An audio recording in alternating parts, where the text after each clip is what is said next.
you are your own worst critic. And if you don't give yourself credit where it's due, you're just going to feel like a pile of shit. So when things are going tough, that's when people kind of fall back into, we'll just say, addictions, into drinking, into doing drugs for certain situations. Your trail of success, your trail of growth is your inner advocate. That's like the one thing that you have to go back on. It's like, no, I can do this. Why? Here's why.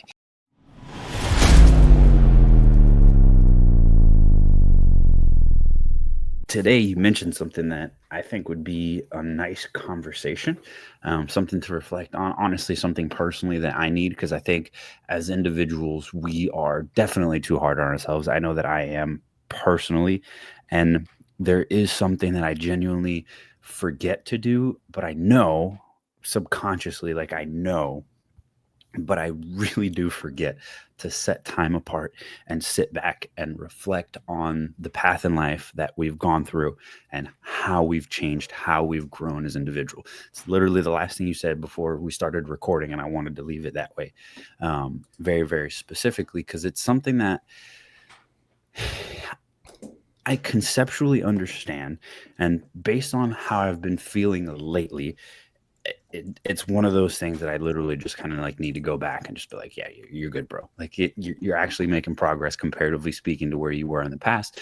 And it's very, very important, because when you actually sit back and reflect on how much you've grown, what's actually changed is when it becomes clear. Because on the day-to-day grind, obviously as individuals, like we're focused on what we're doing. We may be making progress, but if you don't go back and measure it and track it, you don't have a way of solidifying that concept in your mind. And until you do that, you really haven't accepted the fact that you've grown and changed. You actually have to think about it. You actually have to process it, which is something that I've kind of failed to do over the course of time, on regular intervals. Have I done it? Yes. It's just been one of those things like, oh crap, this is different. Yes, I've grown, but I personally haven't set too much time apart to just like sit back and understand where I've grown and how I've grown. Obviously, you've done a lot better in terms of planning, in terms of reflecting, in terms of looking back and kind of keeping track of where you are. So that's something that you've done, to my knowledge, a little bit better than I have. So it's something that I'd like to just kind of dive into and discuss. Obviously, we were in a very similar spot, I don't know, 10 years ago, and it's two different paths, but similar growth, similar mentality. So I'm just kind of interested in discussing your growth, how you track it, and just kind of having a conversation around that. I think it's a great conversation, man. I like it. It's kind of funny. My topic of conversation wasn't going to be around the same, but I think it ties in pretty nicely. Okay. Um, I, listen, man, I would say it kind of comes back to that whole like you are your own worst critic. And if you don't give yourself credit where it's due, you're just going to feel like a pile of shit, right? And I think there's another good quote that I like. It's like, winners always think they're doing too little, and losers always think they're doing too much, right? So like you in your own mind, you have to give yourself credit additionally, because you're always going to feel like you're not moving the needle where you want to move it. You're always going to feel like you're behind. You're always going to feel like other people are ahead of you, right? And you have to remember that a lot of that comes from the inside. So there's a lot of people that that I've come across throughout my journey that's discussed the importance of just remembering where you came from, and constantly looking back at that. It's not, I don't have a terrible cadence, terribly like maniacal cadence in terms of self reflection.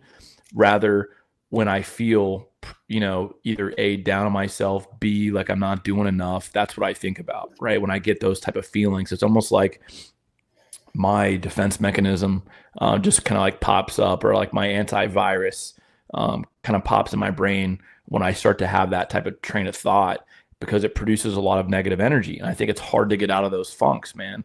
Just in my opinion, like I was thinking about it the other day. I want to say this was probably back 6 years ago, right? 6 years ago, I got into a pretty tough spot mentally. And I used to have to listen to a shit ton of podcasts in order to like drown out the noise, to my internal noise, where I would feel like a pile of shit. I didn't want to get up at certain points, right? And I kind of had that victim mentality when shit wasn't going right. I was starting to kind of like let that weakness kind of pop in my brain, right? And start to flood my brain. So I used to listen to a shit ton of content. And the thought that I was thinking about the other day was like, I don't need that anymore, which is incredible. Now I love podcasts and I love the content, but like the minute that I start to feel that shit creep inside of my head, right, or even just inside of my aura, my mind automatically comes up, or my defense mechanism, and says, hey dude, shut the fuck up, right, and kind of drowns out that critic internally. And when you start to hear that critic come on, you have to like almost replay everything that you've accomplished in the past year or the past 6 months or the past 5 years to ensure you don't lose sight of the overall goal, right? That's probably the biggest thing that I've done, man. Because I feel like if you don't put some type of defense mechanism in place like that, right? It takes time to adopt it and to beat it and to feel that it works, because I think that inner bitch voice is going to drown it out for a while. But then additionally, if you don't have it constantly going, dude, like that, the inner voice is going to continue to try to beat down that wall of fortitude that you've got, right? Or the concrete foundation that you've got wrapped around that particular demon that's coming in. And I'm using words that may exaggerate the feeling, right? So I don't want to misinterpret your thought process, but I think I've just worked hard on not necessarily overcoming the obstacle in front of me, but building a foundation around myself to avoid the obstacle in general. So that way I don't ever have to worry about feeling that. So I don't waste any time. Because I feel like once you get in that lull, for me personally, it kills your time, bro. Because during that moment, in my opinion, you become unproductive for weeks at a time, potentially. Could be days, could be weeks, or it could be months, however large the obstacle that's before you. But you've got that shit that creeps in, and it may take you 6 weeks or 8 weeks to figure it out. So like then you've killed 2 months, right? And you just don't have that time, in my opinion. Like professionally speaking, if I were to, get on a bitch fit, for example, or let the inner bitch voice, beat me, I could lose 2 months at work, right? And during those 2 months at work, I could have a presentation in front of my boss or my leaders or my team, and they can all smell that, right? And they know something's not right, or I'm not in my playing my A game, and then they make preconceived notions based on that glimpse, right? Because you're only as good as your last at bat, in my opinion. So I don't need that last at bat to even look remotely like there's a piece of weakness right there, because that's when that last at bat becomes talked about on the news, so to speak, right? Or it creates the next trend or the next wave. So I don't know if any of that makes any sense, but I don't have like a bullet point list that I could say, hey, this is what I would do, mirror that. That's just something that I built for myself. No, I The fully logic. get it. I fully understand exactly what you're saying. None of it's wrong, right? This is all stuff that we kind of know over the conversations that we've had, over the things that we've listened to, over the books that we've read. Like there's a very broad sense of two distinct beings within ourselves, right? There's something that, let's just say, Jay Shetty talks about, the monk mind and the monkey mind. In either way, Bedros Keuilian talks about it in terms of the higher level self, and just the normal self. I think he calls it version 2.0.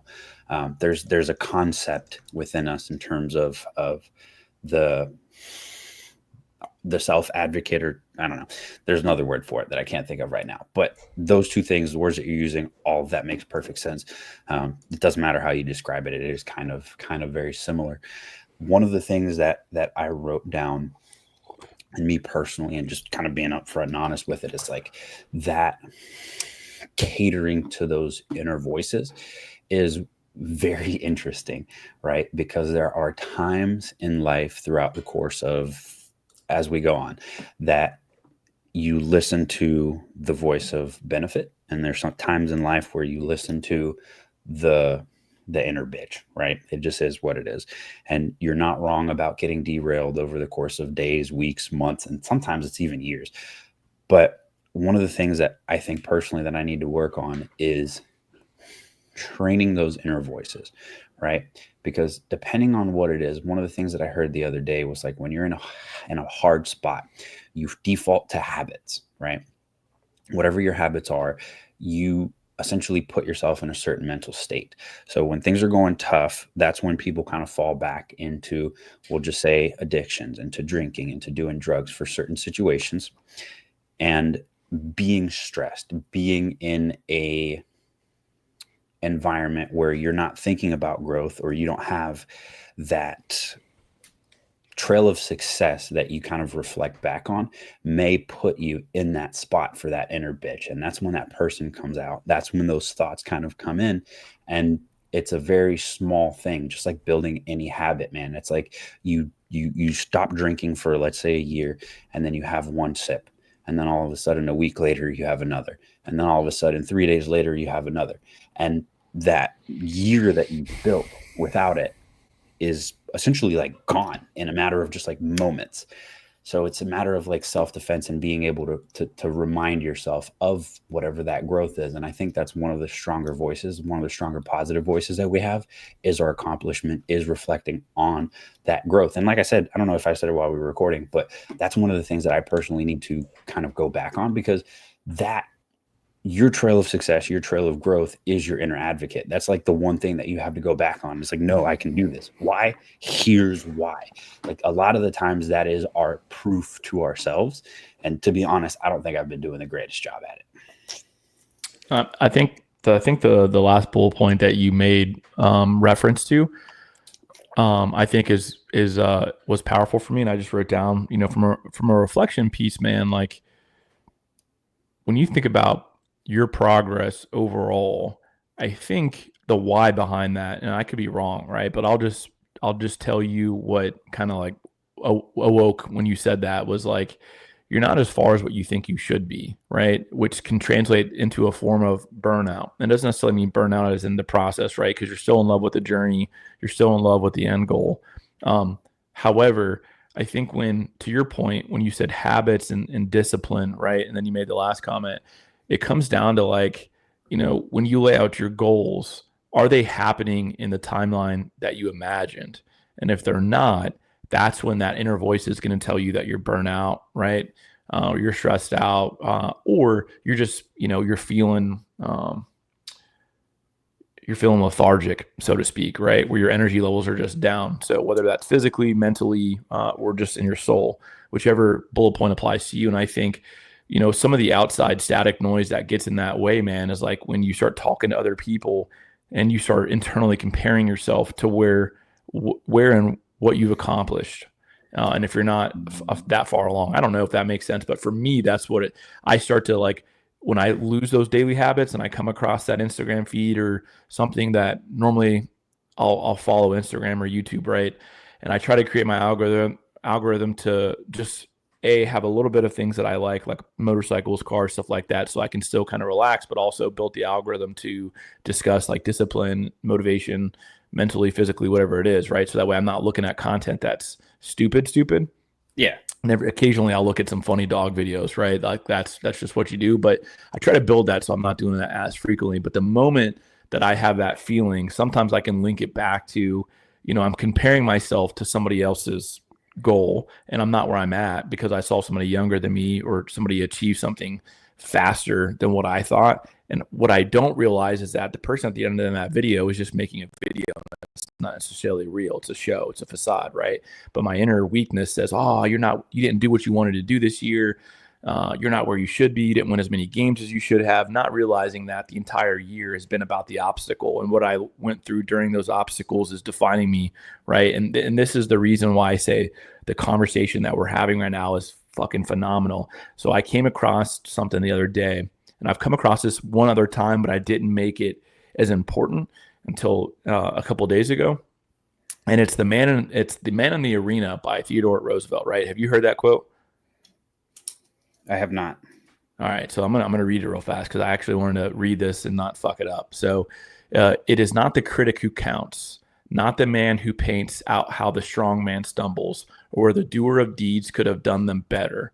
The credit belongs to the man who is actually in the arena, whose face is marred by dust and sweat and blood, who strives valiantly, who errs, who comes short again and again, because there is no effort without error and shortcoming, but who does actually strive to do the deeds, who knows great enthusiasms, the great devotions, who spends himself in a worthy cause, who at the best knows in the end of triumph of high achievement, and who at the worst, if he fails, at least fails while daring greatly, so that this place shall never be with those cold and timid souls who neither know victory nor defeat, right? And when I think about that quote specifically, that it just gives me goosebumps, because a lot of times when I start to feel that way, that last quote where he says, so that this place shall never be with those cold, timid souls who neither know victory nor defeat, meaning they're not where we're at. They've not come through what we've come through.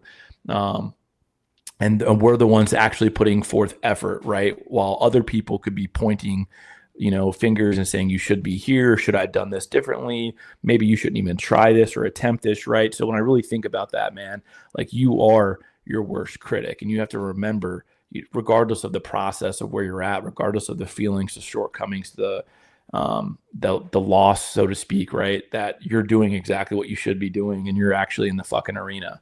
So that's how this ties to me, right? The internal critic or the external critic.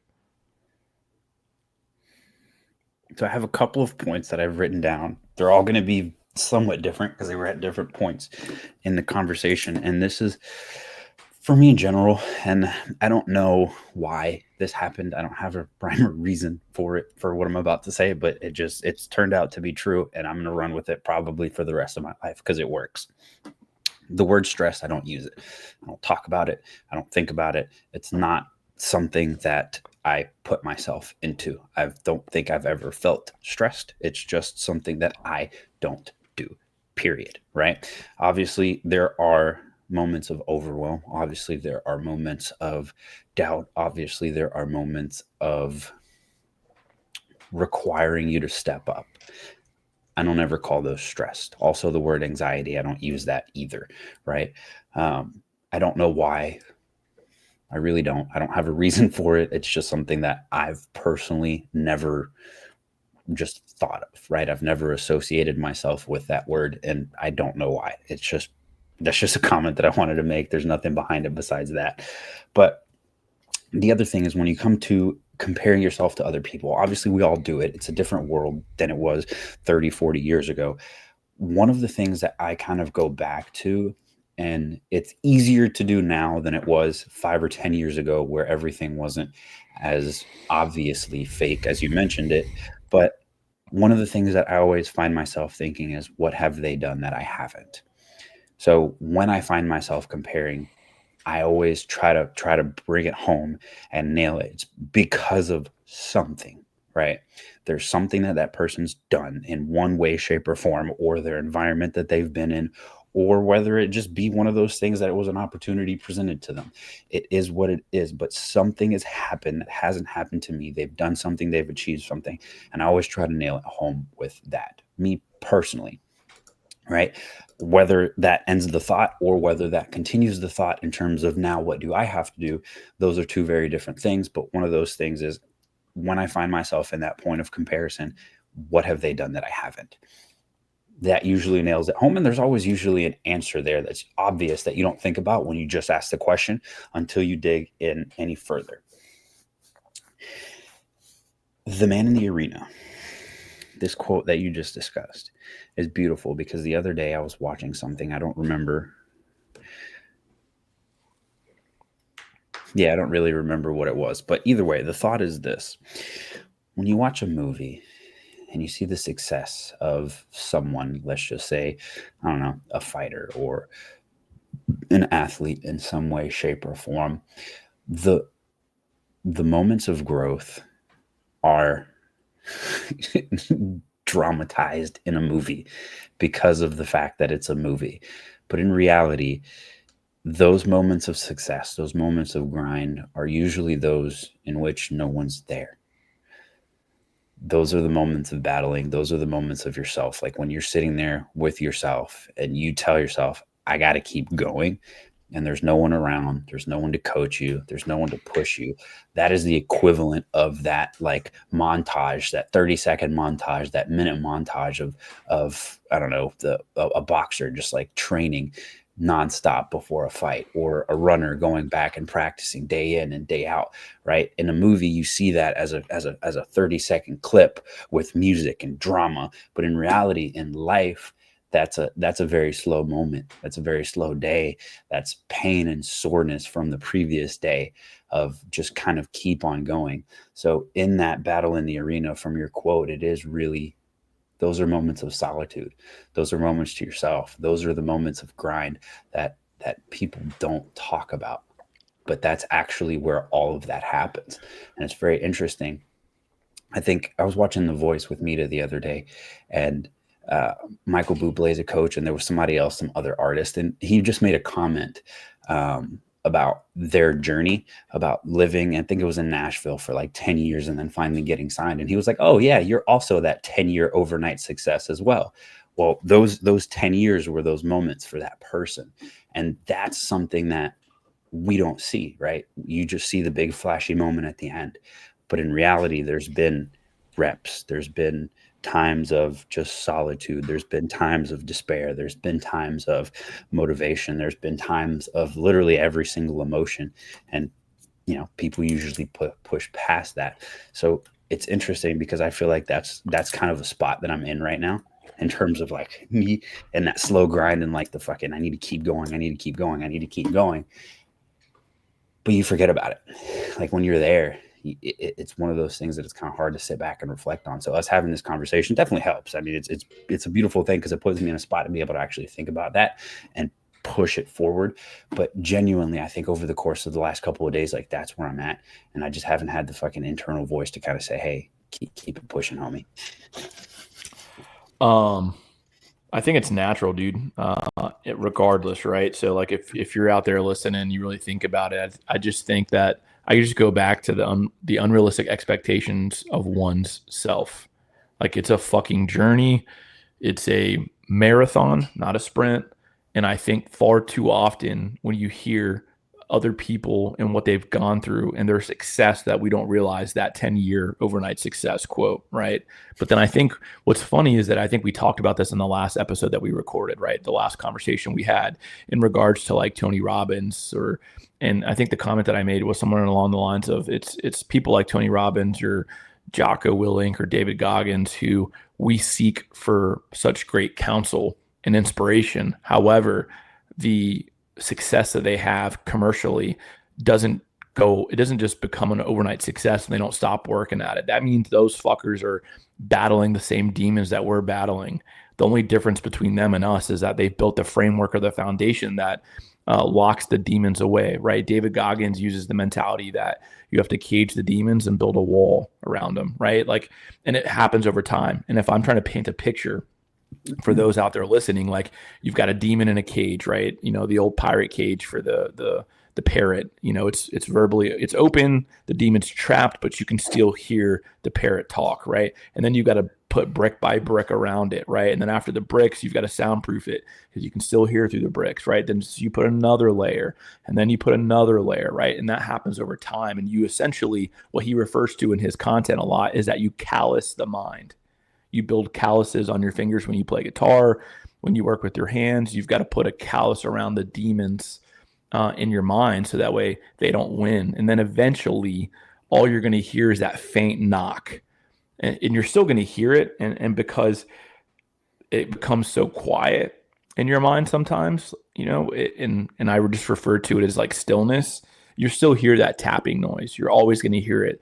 It's never going to be 100% quiet. All you can do is just continue to build a wall around and create a moat to where it's going to take forever for that demon to break free because it's going to have to go through layer after layer after layer, right? So I think that's what you got to look at. And I think that it's normal for all of us to be there, and you're going to go through it again. You're going to go through a period of success where you're successful for 5 to 7 years, and then you're going to go through another bout. Right. I think they said, and I'm not even going to link it to this, but like I would say like on average in a lifetime, you're probably going to go to 2 to 3 cycles where you would almost, I'll just call it shedding your skin, so to speak. Right.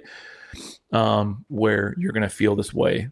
And each time you're going to look at it from a different perspective. I can't remember who I was listening to. God, I was listening to some famous actor, I believe. And they were talking like, it was Rick Rubin, the famous executive producer. He referred to the same feeling where he went through some bouts of, internal opportunity, right? And he went through it twice. The first time was really tough. It was in his mid-20s, late 20s, I believe. And then the second time, I believe, was in his 40s, right? And then I imagine you'll get to a third point, right? And it's really just those chapters of life that I think you go through. But the other side of it, I think you already hit on the Hollywood high, real for me. I think that's where people call me weird as shit for like not trying to consume content online or watch TV a lot. Like I'll watch sports and occasionally I'll get into that rut for the holidays, mainly the end of the year where I watch TV series with Heather and we'll kind of relax and slow down a little bit.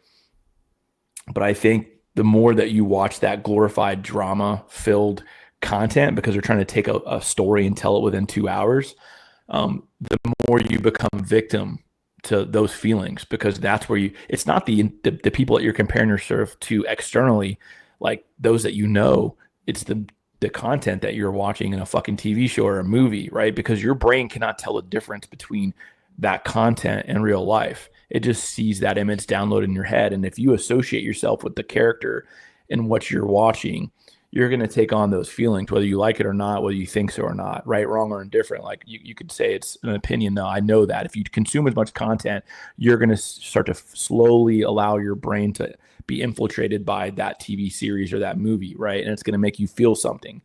And then you have to undo that feeling. And that's where the discipline to meditate or to journal that can help you. And I think the biggest thing that has helped me out tremendously is journaling. I didn't bring that point up earlier.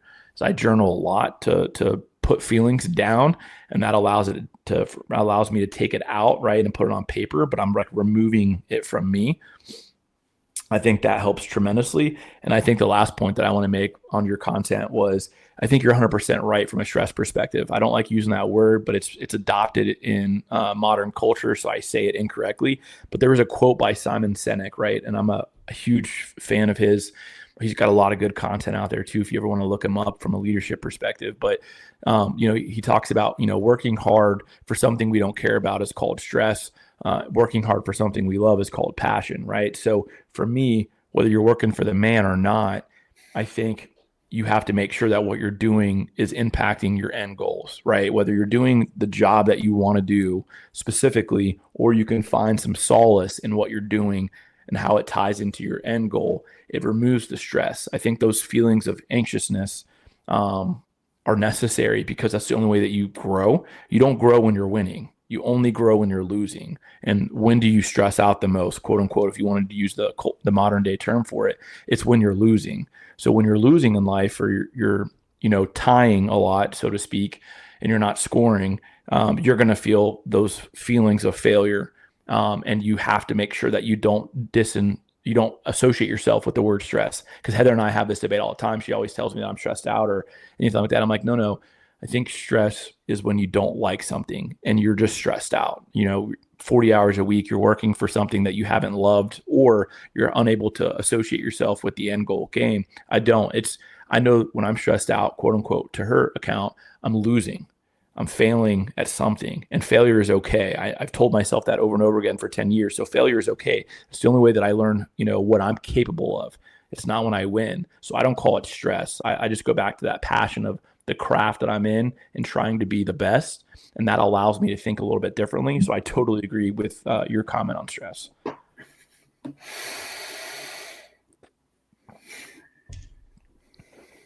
I had a very funny thought. May not be that funny, but it is interesting nonetheless, because 15 years ago, we'll say, I would have thought that I was crazy to a certain extent, because in reality, you literally have to sit with yourself and tell yourself, no, I'm wrong. Yes, I'm right at the same time.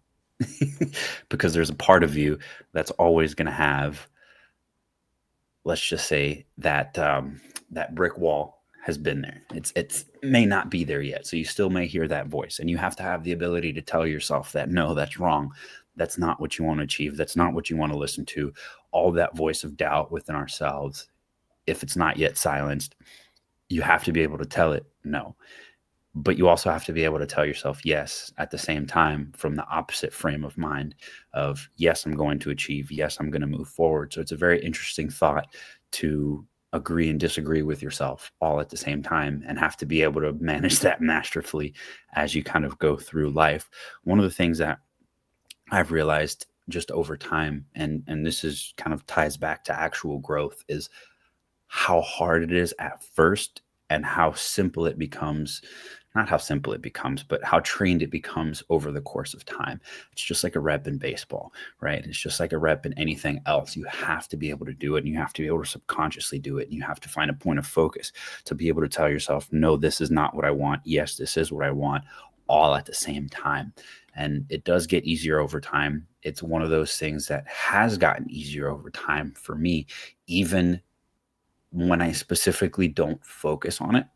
But like I said, 10, 15 years ago, I would have thought that shit made no sense. It really made no sense, because you don't think about, like, me personally as an individual, like, I've never been in an environment to a certain extent where we talked about inner thoughts, inner doubts, and trying to achieve and trying to succeed, right? It was kind of just like a work and keep going type environment, to where you don't have to, you don't have to, but you don't sit back and analyze that. So it was just a foreign thought to me that there were these two voices in our head, and we have to be able to follow both of them and kind of manage them masterfully. Honestly, it's one of those things that takes practice.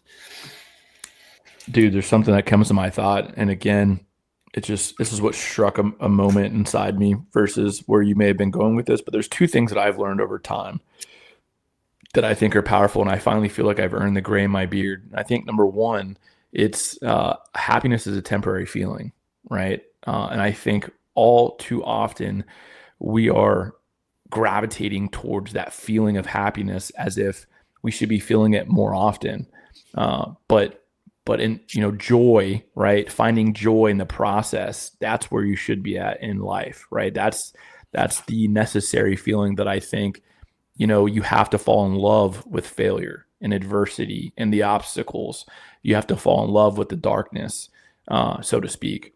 And I think if you guys out there can really understand that, it would save you a lot of pain and heartache. Because what I equate happiness to is like, that buying that new car feeling, or buying a house, or getting a new iPhone, like opening up a present, right? And to me, like in my brain, it's like when you get your first iPhone and you peel the cellophane off of it, right? And it's that feeling that you like, but then after about 72 hours, that feeling dissipates, and you realize that it's the same phone that makes phone calls. It's the same phone that you send, emails on. Not much has changed, right? And you let yourself go, and like, man, then you go back to feeling that feeling. Like, dude, I don't even know why I just spent $1,000 on my new phone. It's the same phone that I had previously. I don't really need to take, 8K pictures. I used to justify that in myself years ago, where I'm like, it's got a great camera. And I'm like, I don't even take fucking pictures. I really don't. I take pictures 8 times a year. Truthfully, like, I take pictures when I go to car shows, at the beach, whenever I'm there. And that's it. Heather takes all the pictures. So I'm like, I'm justifying something temporarily for a feeling that's not going to last. So I often find myself coming back to that quote: is happiness is a temporary feeling, right? But joy is permanent. So you've got to make sure you're finding joy in your life, in what you do, whether that's the craft that you do, the work that you're searching for, the relationships that you're looking for. And then additionally, I would say you're going to feel, I guess, go back to the baseball quote, man, like those happiness feelings are like 3 out of 10. They are like those, and that's where those Hollywood highlight reels that you referred back to become so vital from a content perspective, is because like your body doesn't know how to disenfranchise from that feeling. And you just see those feelings and it gives you that dopamine drip, right? And you can go down the science path and you see all those things that make you happy. And then you're like, I want that, right? And then you can do one of two things.